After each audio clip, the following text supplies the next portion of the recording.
Welcome to Raw Radio.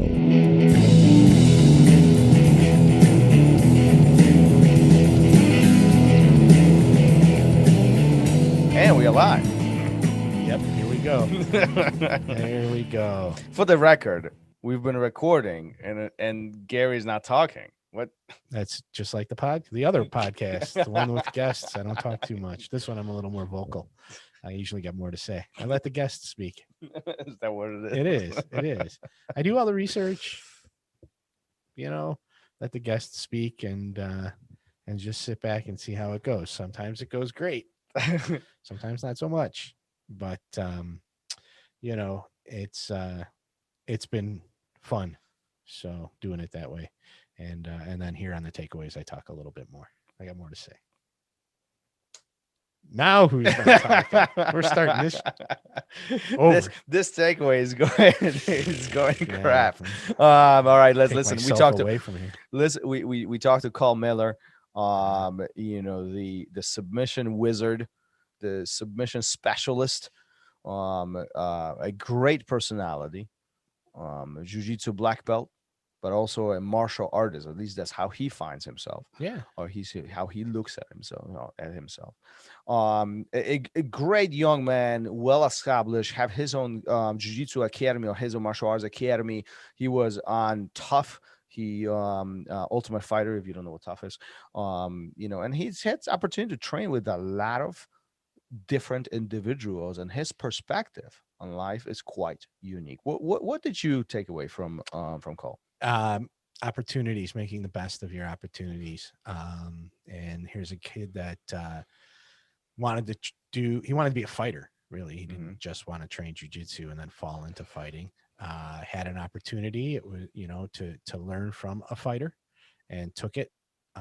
Trained his ass off, and and because he did that, other opportunities opened up, and he's fighting amateur fights, gets a couple pros. I'm not sure the timeline, but the next thing you know, he's on Tough, and then he's in the UFC for fight after fight after fight, and now, like you said, has his own academy. It's affiliated with American Top Team, and there's a guy that's just made the most of his opportunities.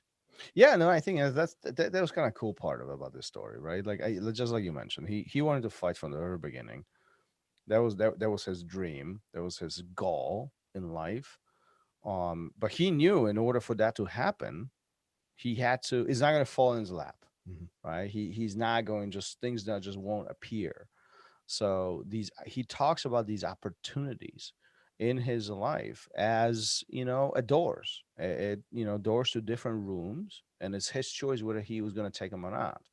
And so it happens that he chose the ones that he did, and obviously with his success and result success, which was what we're seeing today, is there's quite a bit of results behind all of this, right? What's your view on opportunities in general? Do you think it's more of a coincidence, or do we make our own future? Do we do things appear in front of us for a reason? Or a lot of people, there's kind of two views that at least of what I've experienced is, one is like we make our own opportunity, and two, opportunities present themselves as an up to us to take them on. Well, I think it starts initially with you creating your opportunities. And then once you start creating your own opportunities and you're headed in a certain direction, stop looking at me and smiling. We sit across from each other now instead of 3 miles apart. This is so much more being fun. Very awkward. But we make I think that our initial opportunities are ones that we make, and then like Cole said, doors open. And then it's up to you to take these other ones, decide if they're right for you or whatever. But I do believe that you make your own opportunities. Very, very rarely in life does something fall in your lap when you're just sitting around doing nothing. You have to get the ball rolling, so to speak. And then as that happens, doors open up for you. Yeah, is that my turn to talk now? Yeah, what is going on? Jeez. I'm messing with you the entire episode. But no, listen, you're right. I mean, there's these moments in our lives where things present themselves by design or not, right? They just do, but often they are a result of what we do, Hmm. who we surround ourselves with, how we carry ourselves, the decisions that we've made in the past, right? But some of these situations that appear in front of us, they're not forced upon us. We have to either accept them or reject them, right? Yeah. Another way? Is there another way besides those two, accept or reject? I don't think so. Is there a neutral way how we can coexist in them? I don't. Then you're probably just not taking advantage of Right, them, right? right. So you have these things that are available to you, and you don't take advantage of them. Um, Sometimes that's a decision, a thought out decision. No, that's not the path I want to take. And other times it could be anything from, being lazy or afraid, Hmm. and then you choose that path, but you're still making a choice. And, you know, but I am, I often struggle with this. Everything happens for a reason. I don't think everything happens for a reason. I think you make reasons out of what happened, if that makes any sense. So if something unfortunate happens to you, and then 5 years later, you can see the progress that that unfortunate thing has made, and now you're in a better position in life, or you've learned from it or whatever. I don't think that what happened for a reason. I think that that path and that progress is what you turned that happenstance into. So no coincidences. No, I don't think No, so. no. I don't believe in coincidences. If I walk out the door here and a brick falls off the building and hits me in the head, it's not a coincidence. What about lotto tickets? Lottery. No, that's That's not a luck. coincidence. It's luck. But That's is that dumb luck. coincidence? No, I had to go out and buy the lotto ticket. I had to pick those numbers, and if it's a quick pick, then the computer picked them for me. What about you submitting Ray? Is that a coincidence? No, that's pure skill right there. Shout That's out to Ray, by the way. Um, but okay, all right. So everything that what you're saying essentially is that everything that we do is based on the decisions that we've made in the past, and nothing is coincidental, Yeah, I don't know right? if you want to say it's the butterfly effect or whatever, but everything you do, everything I've done today has set tomorrow in motion. Okay. And that's kind of the way I look at it. So therefore, there is no coincidence. Everything doesn't happen for a reason. Hmm. Um, So let's talk about how do we know that we made the right choice then? How do we know that we made a right decision on the opportunity that's presented in front of us? Based on satisfaction, happiness, growth, all those things that you when you have time to take a moment and reflect, that you see. So am I happier? Is my life better? Well, then I made the right choice. you know How would we relate this to jujitsu now? I who knows? I Many ways, right? Is you could relate it to jujitsu on your path, your journey, um overall, or in that 5 minutes, right? Before the bell goes off. um you set the wheels in motion. Your partner can maybe, they made the first move, so they set it in motion, but now you've got to react to it. You've got to decide where it's going, and you can change that path by the opportunities that either you make for yourself or that they make for you by giving you an opening or making a mistake or doing that same thing that they always do, and Mhm. you've learned that, and now you can take advantage of it. Yeah, it, So it sounds like they are everywhere then. yeah, absolutely. There's always an opportunity for something, for growth, for um making yourself a better person, or in the middle of a sparring session, to advance, to learn. you What's the know biggest opportunity that you found successful so far in jiu-jitsu? Let's narrow it down. oh geez, I don't know. Man, are you talking about the actual physical aspect of jujitsu, or what it's Whole turned my thing, life whole into, thing. or What's the biggest opportunity that you feel that really is bringing the results back to you right now, and you glad that you made that choice, not went the opposite direction? I think probably, man, I'm sure there were some before this, but um, having the opportunity of the instructors program here, that opportunity, was open to me. Somebody kept pushing hard for me to take it. I won't say who. Um, and Smart so, but I, person. yeah, yeah. That was a smart Don't person. tell him, no, it goes straight to his head.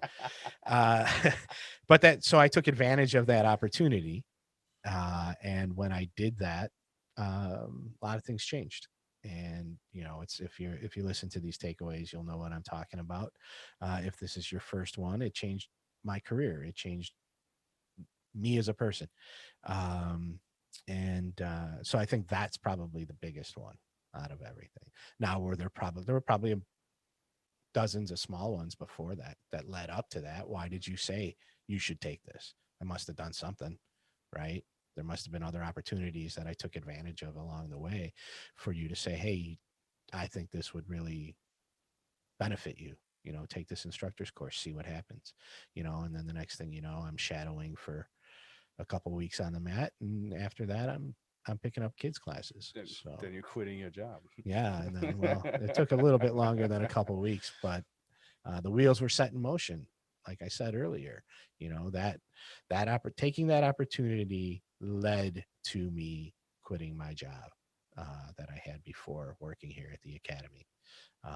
Had I not taken that instructor's course, I'd still be, missing classes because I'm stuck in traffic, swearing a lot, sending Margaret You never angry. do that. I still swear a lot, but it's a different kind.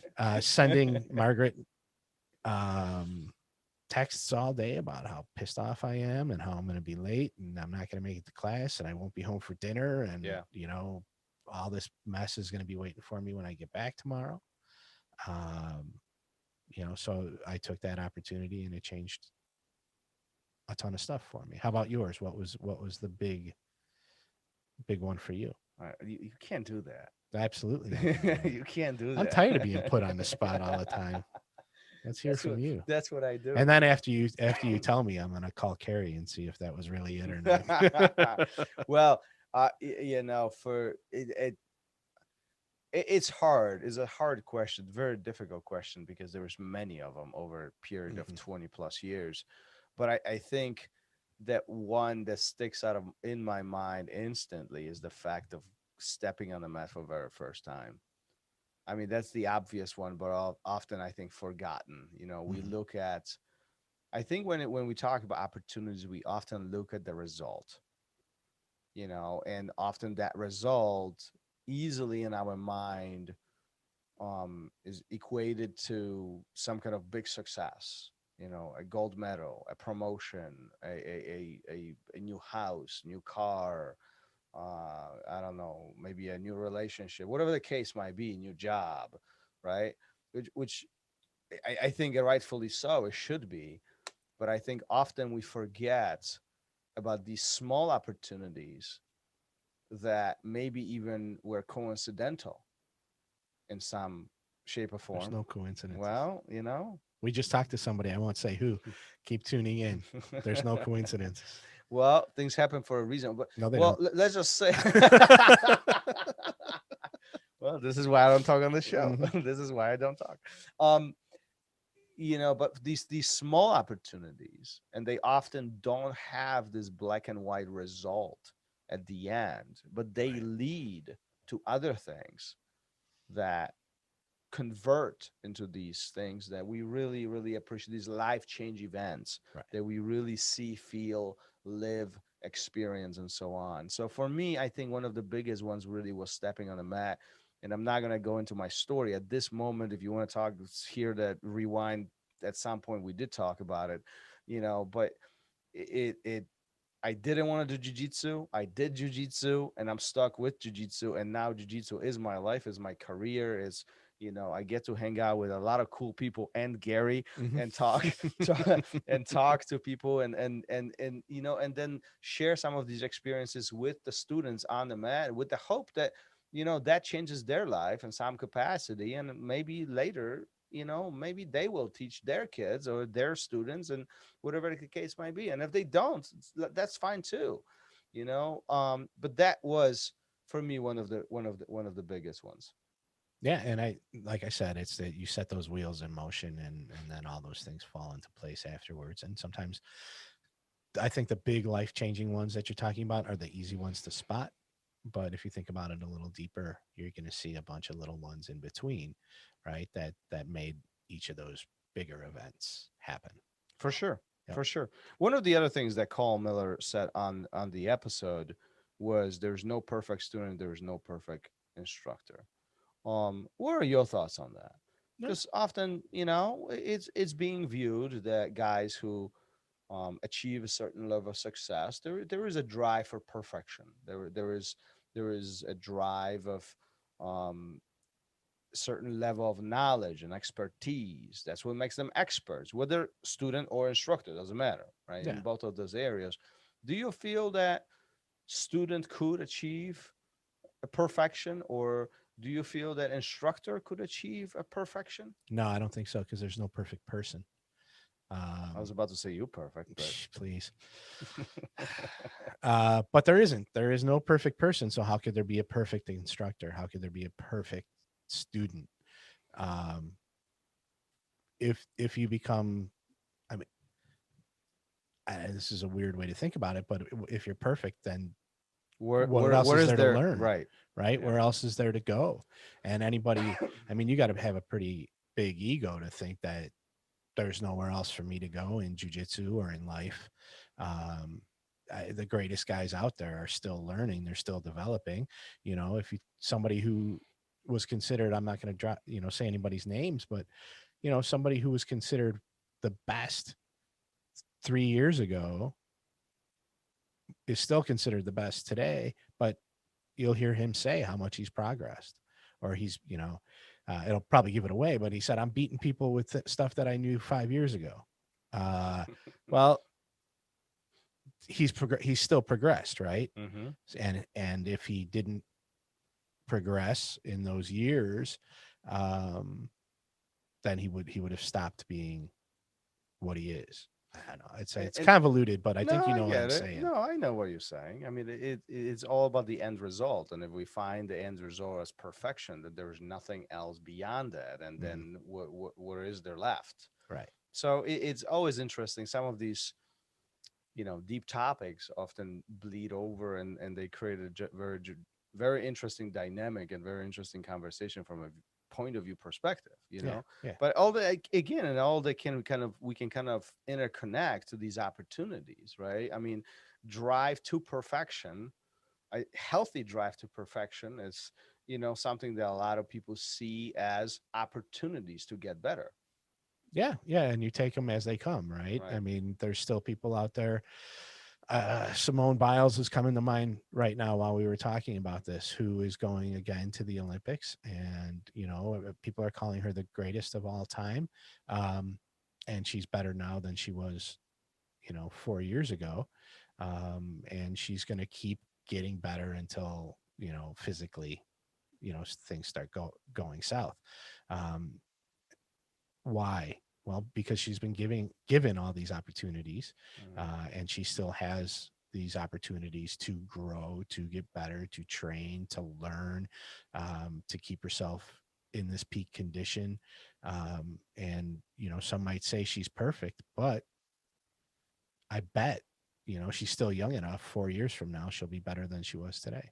So she can't be perfect in retrospect, Yeah, that's true. right? I mean, you bring up a good point. I can't disagree with that for All right. once. For once, you For can't once. disagree with me. All right, beautiful. Let's wrap this up. All right. Let's take this opportunity to finish this episode. Hey, here's Uh, another opportunity. Go to therollradio.com and take the survey. that was a Do you nice one. wash your belt? You can only take it once. It's a one time, one opportunity. But you got a good chance of winning a Fuji gi. So Yeah, there guys you at go. Fuji doing a really outstanding job helping us out. Make sure you check out. A matter of fact, the brand new one that they just released, the ultra light one. I've been drooling all over that one, so I'm checking that out. And can you put my name in the pool so maybe I can win? Sure. I'm the one who picks those, so I might have to hit that random number twice if I see your name come up. But I But can put you in. anyway, listen, go to rollradio.com, drop your name in there, take an opportunity to, get yourself a key. I mean, we've given some of them away. There's a few of them left the rest of the year, and we get to lose? Nothing, Nothing. right? Yep, not at all. All right. More episodes coming in very near future, and Once a week. there's some good ones. Yeah, absolutely. We got some good stuff There coming are up. there are some big names. Yeah. Like big stories. Yeah. So you don't want to miss those. Stay tuned. All right. And off to the next one. Off to the next one. Peace. Later. Thank you for listening to Raw Radio. If you enjoyed the show, don't forget to leave us a review and help us make the show even more amazing. For future episodes, check out our website and follow us on all major podcast platforms. Take care.